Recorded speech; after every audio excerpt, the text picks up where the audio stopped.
అపోహ వీడి అందరూ టీకా వేసుకోవాలి. గవర్నర్ తమిళసై సందేశం.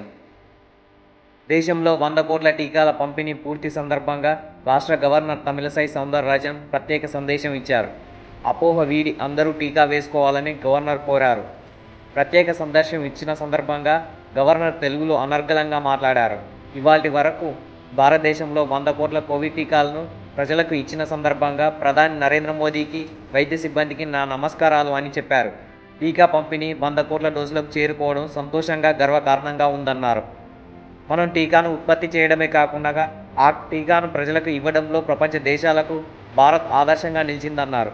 కోవిడ్ నియంత్రణ చర్యల్లో పాల్గొన్న డాక్టర్లు, ఆరోగ్య కార్యకర్తలు, శానిటైజర్ సిబ్బందికి ప్రత్యేక ధన్యవాదాలు చెప్పారు. కోవిడ్ టీకాను ఉత్పత్తి చేసిన శాస్త్రవేత్తలకు గవర్నర్ సెల్యూట్ చేశారు. పట్టాభిని కోర్టులో హాజరుపరిచిన పోలీసులు. టీడీపీ నేత పట్టాభిరామ్ను విజయవాడలోని 3వ అదనపు చీఫ్ మెట్రోపాలిటన్ కోర్టులో పోలీసులు హాజరుపరిచారు. సీఎం జగన్ను అసభ్య పదజాలంతో దూషించినందుకు విజయవాడ గవర్నర్పేట పోలీసులు ఆయనను అరెస్టు చేసిన సంగతి తెలిసిందే. సీఎంను అసభ్య పదజాలంతో దూషించినట్లుగా గవర్నర్పేట పోలీస్ స్టేషన్లో ఫిర్యాదు అందడంతో అతనిపై section 153A, 5052, 353, 504 red with 120B కింద కేసు నమోదైంది.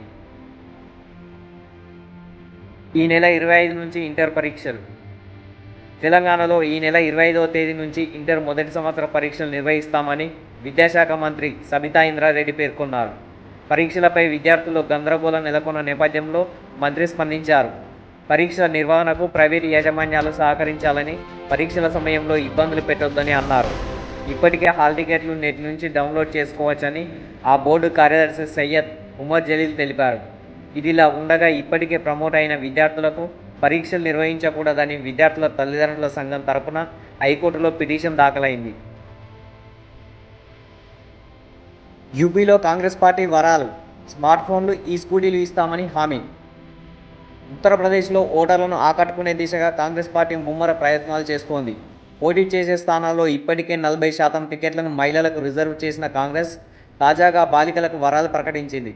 కాంగ్రెస్ అధికారంలోకి వస్తే 12వ తరగతి పాస్ అయిన బాలికలకు స్మార్ట్ ఫోన్లు, డిగ్రీ చదివిన యువతులకు ఎలక్ట్రిక్ స్కూటర్లు ఉచితంగా అందించనున్నట్లు ఆ పార్టీ ప్రధాన కార్యదర్శి ప్రియాంక గాంధీ హామీ ఇచ్చారు.